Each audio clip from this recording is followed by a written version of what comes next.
Það komið sæl, til mín komið Guðmundur Hálfdanarson, prófessor í sagnfræði, verið velkomin. Takk. Ástæðan svona, maður óttist eitthvað ef í atkvæðagreiðslan 29. ágúst, ef hún verður nú til þess að gera jöfn, að þá getum við staðið frammi fyrir, segjum 52-48 eitthvað svolítið, þá getum við staðið frammi fyrir miklu vanda.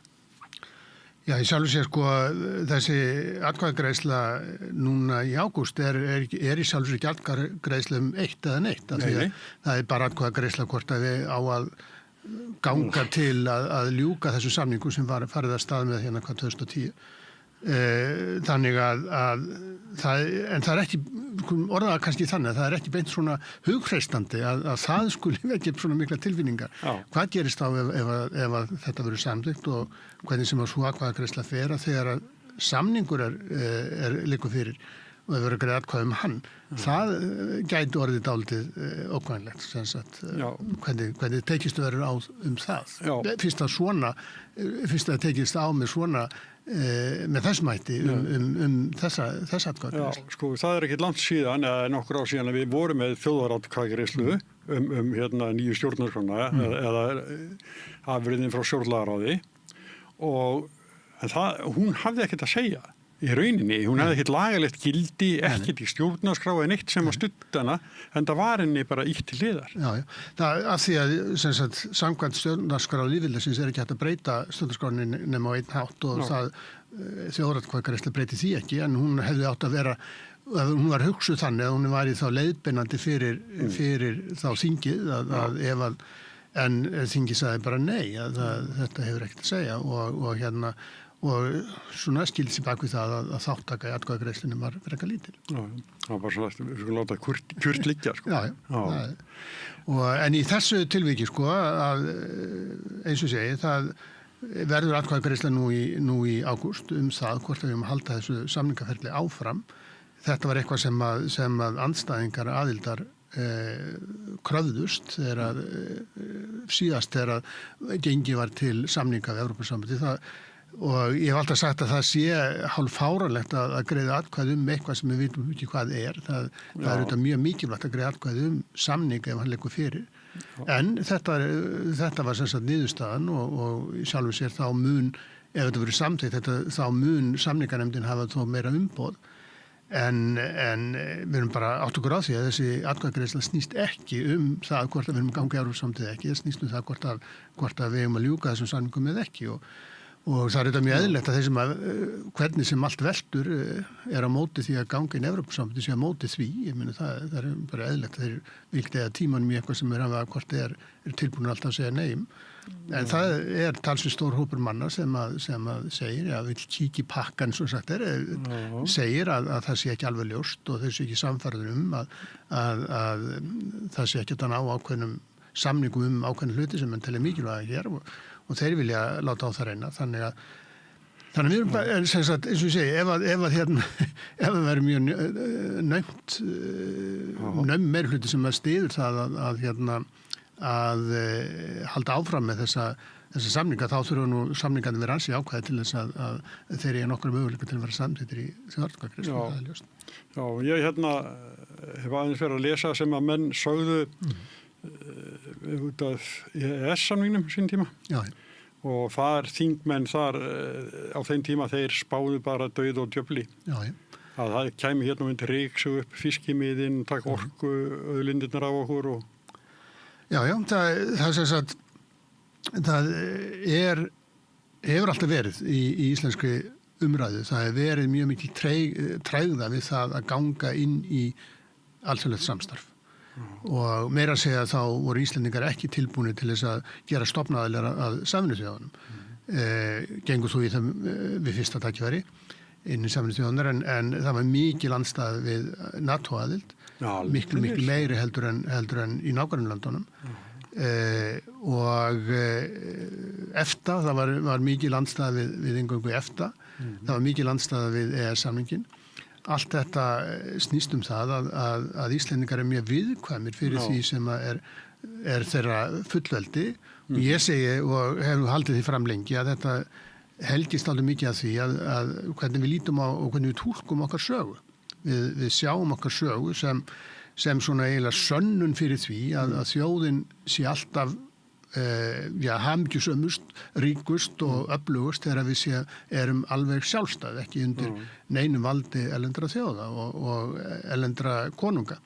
Og í sjálfstæðsbaráttunni var þá vísað til gullaldarinnar þegar Íslendingar sildu á skipum og skrifuðu sögur og alltaf við síðan farið á verstaveg eftir að við gengum á hönd Noregskonungi og síðan aftur Danakonungi. Þetta er svona það sem að svona íslenska söguskoðun gekk út á og sama hátt að þá er því leið og farið að tala að ganga í einhvers konar bandalög þar sem að við á vissan hátt ekki afsölum okkar fullveldi en við svona deilum okkar fullveldi með öðrum og NATO-aðild er augljóslega það, þá erum við að raunverulega afhenda öðrum það að verja Ísland sem er allstað talið vera eitt af undirstöðum fullveldis er að ríkið verji sig gagnvart utankomandi árásum og gagnvart ólgu innanlands, það tryggir þá öryggi borgaranna. Það er allstað einn af svona helstu þáttum fullveldisins. Við ákveðum það með NATO-aðild og herstofnsamningi við Bandaríkin 1951 að afhenda Bandaríkjunum þetta og síðan NATO og síðan með EES-samningnum og þá eru ákveðnir þættir fullveldisins eru ekki kannski framseldir en við leggjum það í púk, við tökum upp alls konar reglugerðir og lagagjörninga sem að það renna bara gegnum þingið án umræðu. Og síðan landamæri landsins eru núna innan Schengen og þá er það augljóslega er þá okkar fullveldi er komið í einhvers konar svona púk með öðrum. Og þetta er bara svo þróun sem við að gerast og en þetta hefur mönnum þótt vegna þessar lærdóm sem menn telja sig hafa dregið á sögunni hafa menn talið að þetta sé búaði endalok Íslands og þetta auðvitað síðan hefur ekki gerst og núna margir þeirra sem að spáðu falli Íslands með samningnum eru núna hörðustu stuðningsmenn að hann hefur bara reynst landinu held ég frekar jákvæður. Það lofa natir, engi sem myndi vilja fara út úr, ekki sem ég veit til, sem myndi vilja fara út úr EES. Þeir eru til en ég held að viljið ekki, þeir segja það bara að þeir eru svo vissur að við gerum það ekki, sko. Að ef það myndi láta á það reyna þá held ég að þeir eru alveg mótunum, segjastur á mótunum en það er af því að það er svo lítil minnhluti að það er ekki nokkur hætt að það raungerist. Og það er bara einfallega, það er svo margt sem fylgir þessum samningi sem er mjög erfitt að leysa, bara svipað eins og Bretar sem er svo miklu stærri þjóð, eiga við núna með Brexit að það er talið að það hefur valdið svona, 8% kaupmáttar, eða sem sagt rýrnun á þjóðarframleiðslu og sumir segja meira en það er alveg ljóst að mjög margir sem voru á móti sem voru fylgjandi Brexit eru núna allt annað sinnis vegna þess að og segja það var logið að okkur og en ef þú lætur ljúga þér þá verður þú að sitja uppi með það. En þá var sagt þegar með Brexit þá var að sagt að ef þið fær út og komum aldrei inn aftur.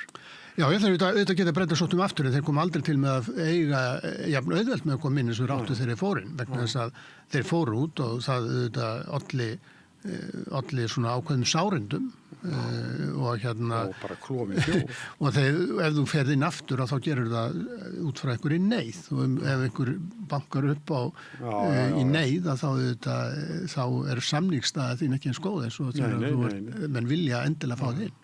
En þegar við gengum inn í Alþingi samþykkt að ganga í NATO og þessi myndir sem voru teknar á Austurvelli sem voru bara átök, bara áflokk og kylfur og það var bara læti og þá sem sagt veit ekki hvort að það sé hættu núna það endur tækir sig heit var náttúrulega hernaðarbandalag en ég veit það ekki en það mér finnst þegar maður lesa þetta með kommentakerfin þá eru margir sem taka bara asnalega og sterkt til orða Já, það eru mikla tilfinningar þannig og það hefur orðið svona ákveðin breyting á orðræðu með svona þessum samfélagsmiðlum og miklu opnara aðgengi almennings að fjölmiðlum.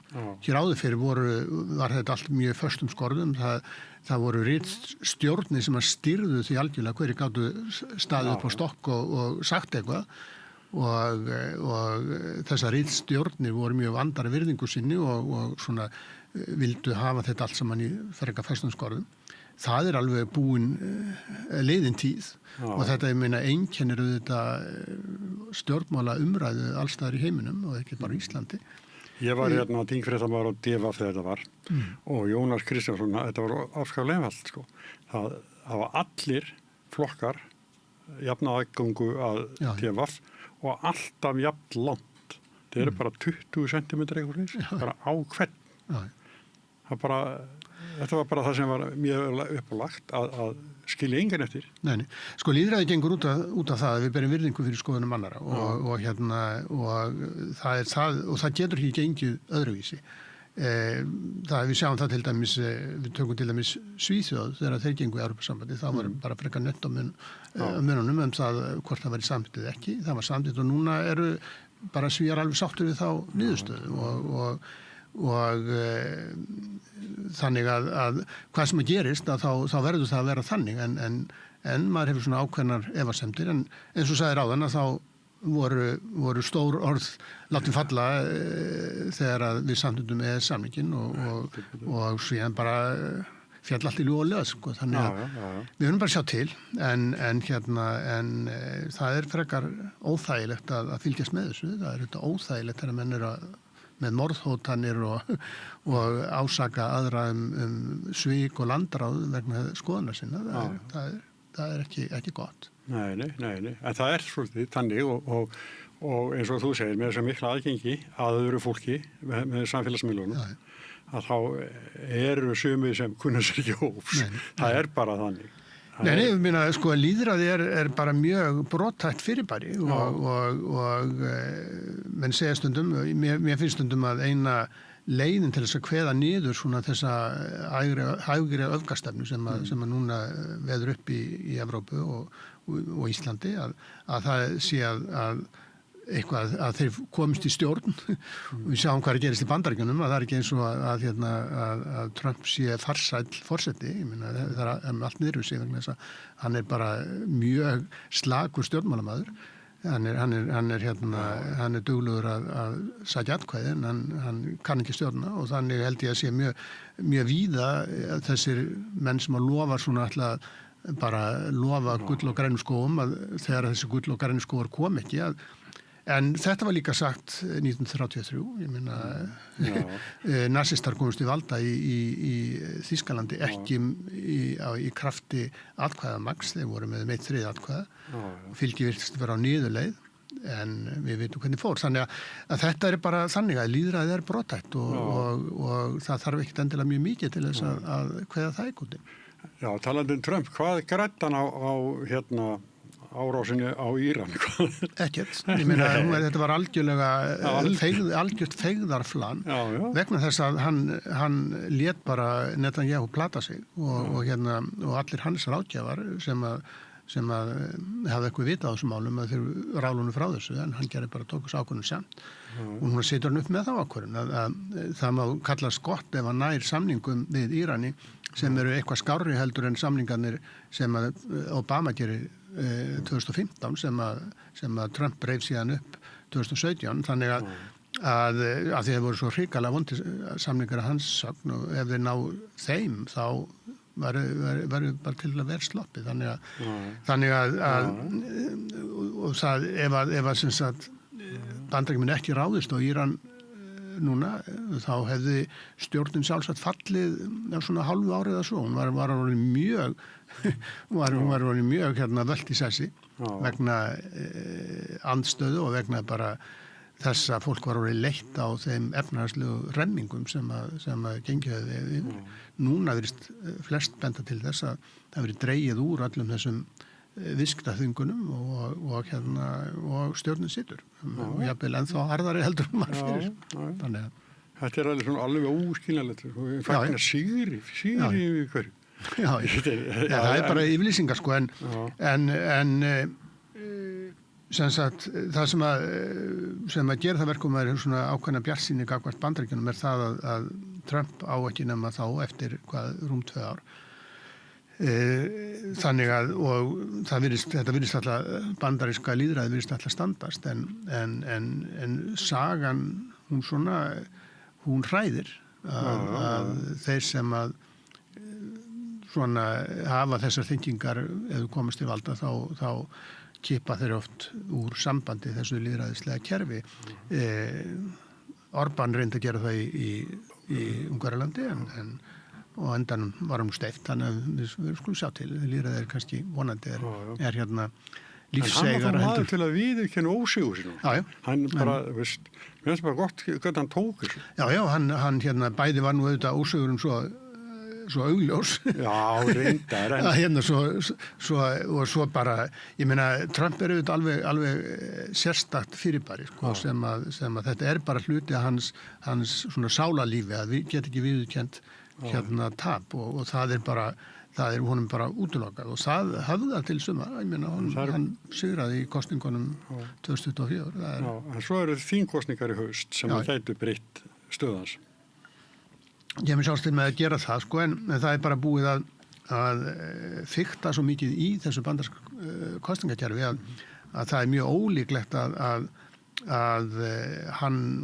repúblikaflokkurinn tapi með mjög miklu mun. Það er bara búið að búa til þannig kerfi að það eru, ég man ekki hvað eru talin mörg kjördæmi sem að eru raunverulega ekki fyrirfram vita hverjir sigri, vegna þess að það er búið að svona raða því upp þannig að með svona gervigreind og tölvu útreikningum hvernig þetta draga línur kjördæma þannig að það sé fyrirfram vita hvernig kosningin fara og það er ekki gott við lýðræði en samt sem áður. Það er rétt. Heyrðu, en sko, þegar ég var að hugsa þetta, að fara að ræða þetta sem að ég sé fyrir mér sko fréttamyndirnar svona á Austurvelli og voru nú að koma ekki til þannig láta, en svo eru svona fleiri svona öðru vísi, það er eitthvað Nóaslagurinn Akureyri, Báru slagurinn. Já, það var auðvitað sko, það var svona við höfum lifað á tiltölulega svona friðsömum tímum í pólitík og hérna auðvitað tíminn frá því að svona kalda stríðinu lauk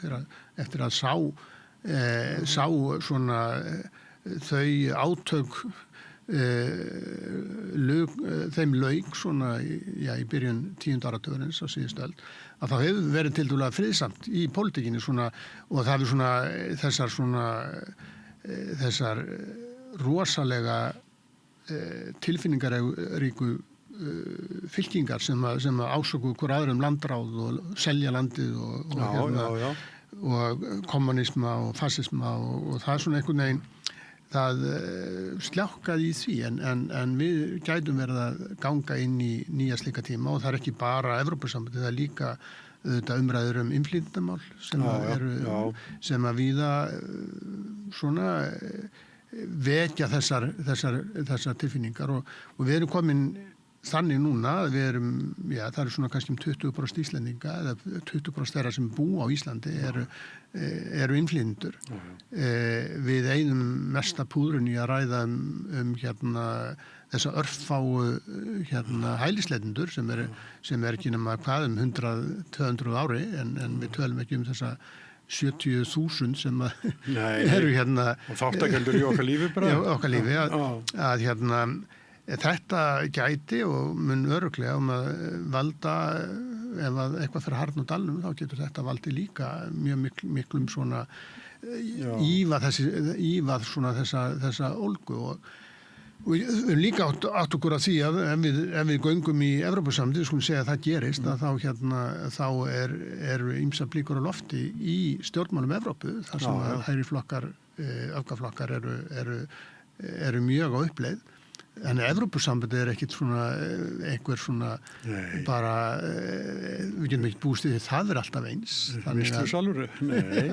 Það getur verið að þar verði ríkjandi flokkar sem að kannski sumum okkar hugnast ekki. Flokkar á við flokk Le Pen Rasselsmann í Fraklandi eða Alternativ for Deutschland í Þýskalandi, Meloni núna þannig að þetta allt saman svona, við lifum á óvissum tímum og það getur verið spennandi að lifa á óvissum tímum en það líka getur verið svona dálítið ókvæðilegt. En þetta þess verið að fylgjast með því. Já.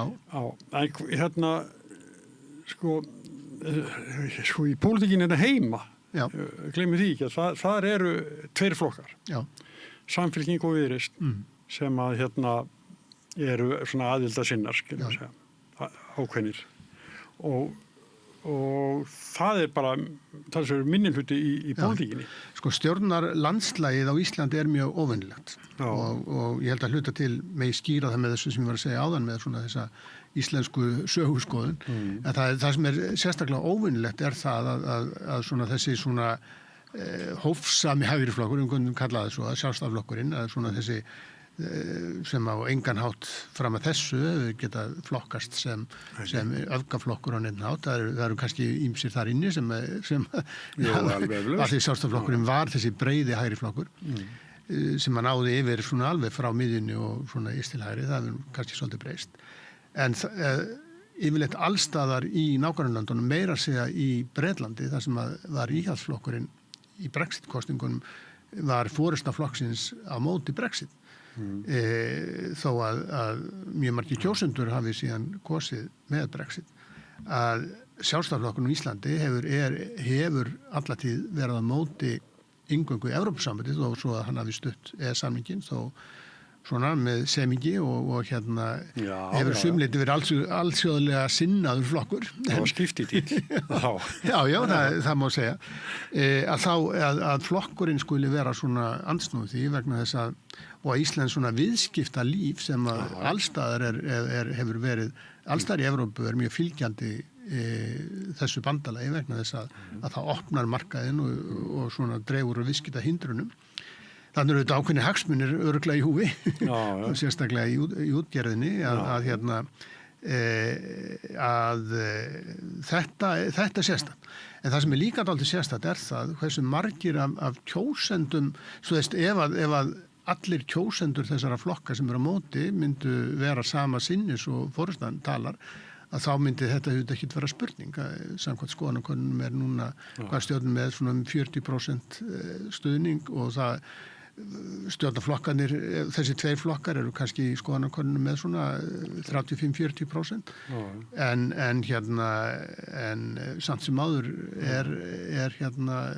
virðist vera með svona minnst skoðanakönnunum meðhluti fylgjandi því að minnstakosti að segja já í haust en svo við veitum ekkert hvað verður þegar kemur. Þorsteinn Pálsson, sem er fyrirvændi formaður Sjálfstæðisflokksins, hann hefur sagt við mig í svona viðtölum að Sjálfstæðisflokkurinn hafi alltaf svona verið leiðandi í svona alþjóðlegum samningum. Já, alltaf, þar til núna. Já. Það er alveg ljóst að bæði NATO og EFTA aðild. Þetta var bæði, þarna var sjálfstæðisflokkurinn í lykilstöðu. Samningin það er svona ekki alveg ljóst, hann kemur inn í stjórnina þegar samningar eru svona verið minna og það er alveg ljóst að flokkar sem höfðu leitt upphafið að þeir voru allt inn á móti. Það er svona eins og gengur í pólitík. Menn eru með því móti því sem að stjórnarstæðan móti því sem stjórnin gerir en samt sem áður þá var það undir forystu Sjálfstæðisflokksins sem samningurinn var gerður og ég held að flestir forystumenn flokksins af alla tíð stutt samningin og svona sérstaklega fór að reyna á það að þá telja margir telja menn eins og Björn Bjarnason segja þetta sé bara mjög góður samningur sem er þá mjög andsnúið því að það var mikið sagt. Já, mjög andsnúið því að fullir aðild þannig en það er eitthvað þetta eru ákveðnar tilfinningar gagnvart á þessu fjöreggi sem að menn telja sig hafa fengið og maður fann það alveg þegar að kaldastinu lauk að þá allt í einu þá fann maður það alveg að forystumenn Sjálfstæðisflokksins voru margir hverjir mjög svona, þeir voru mjög fegnir yfir því að þeir allt í nú gátu orðið svona þessi þjóðnisinu flokkur aftur og þurfti ekki að búa við það að vera núiðu nasir það að þeir væri að selja landið í hendur Könum að það gaf þeim ákveði tækifæri til þess að flagga einhverju sem þeir hafðu kannski alltaf trúa að þetta að sjálfstæði og fullveldi væri eitthvað sem að væri ákveðin svona gefin stærð sem að þú annarkvort verð eða hérna fórnar þannig að sem að samtök eins og Evrópusambandið segja að sé ekki svo þeir segja það að hérna allar þjóðir innan Evrópusambandsins segjast þessi fullvalda þjóðir ég meina þeir myndi bara hlæja því Frakkar myndi hlæja því sem að maður heyri stundum hér að þeir sé ekki fullvalda þeir myndi aldrei viðurkenna það en Evrópusambandið samt sem áður eru samtök sem að ganga út á það að ákveðni þættir fullveldisins eru sameiginlegir og hérna og það svona það sem að gera Evrópusambandið stundum svona dálítið hvað maður segja svifa seint og eiga á erfitt með að gera ýmsa hluti er það einmitt að þeir eru ólíkt Bandaríkjunum þar sem að alríkisstjórnin hefur ákveðið vald yfir fylkjónum. Það er sama raunverulega svona átökin þar á milli þessar dreifstýringar og miðstýringar.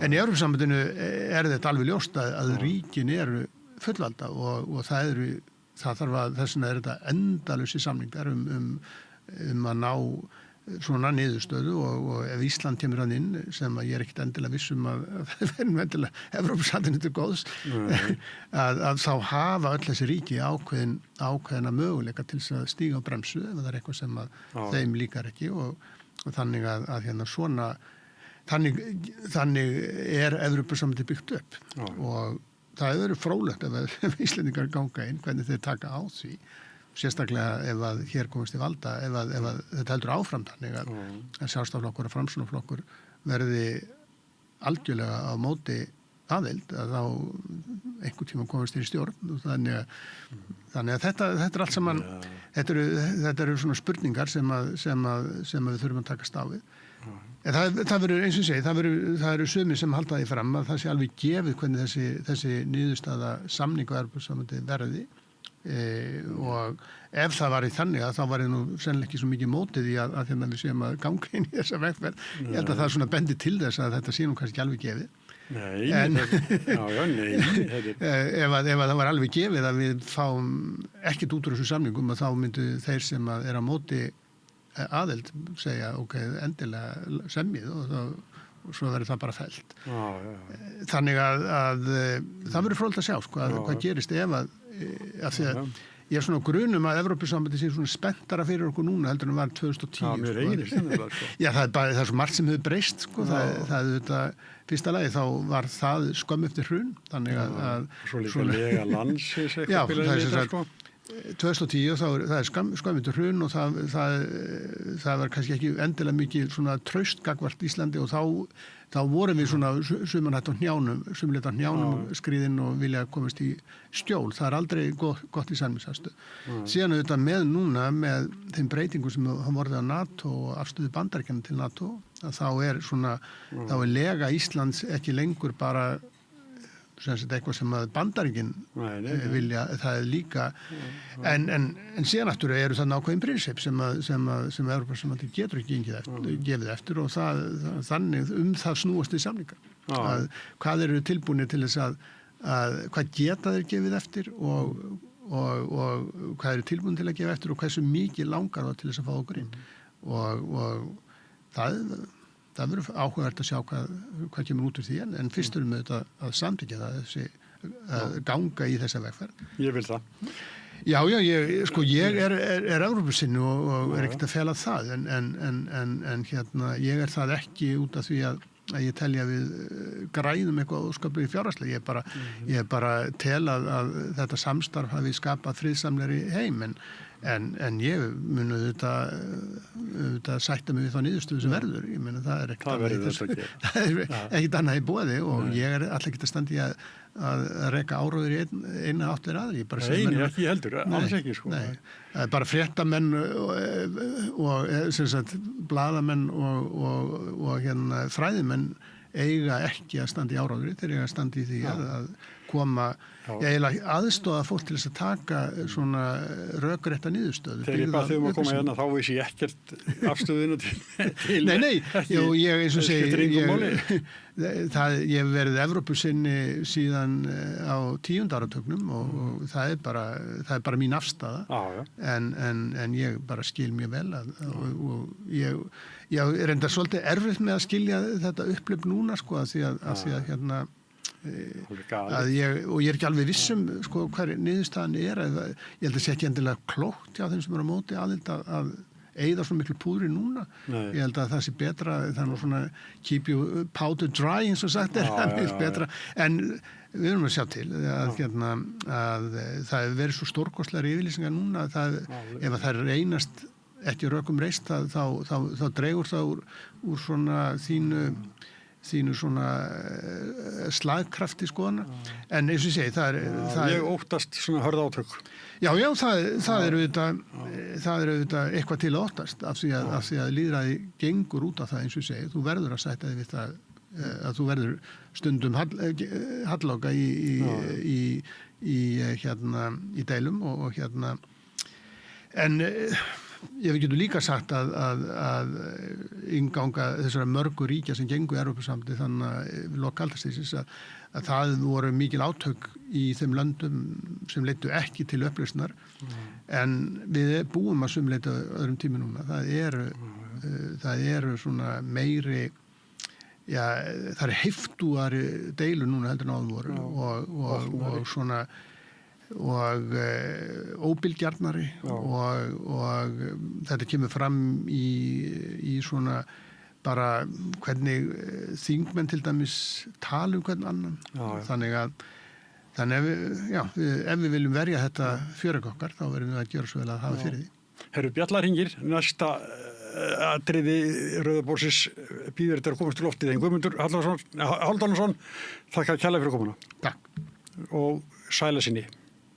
Við lifum á tímum þegar þörfin fyrir opna og gagnrýna umræðu er brýnni en nokkru sinni fyrr.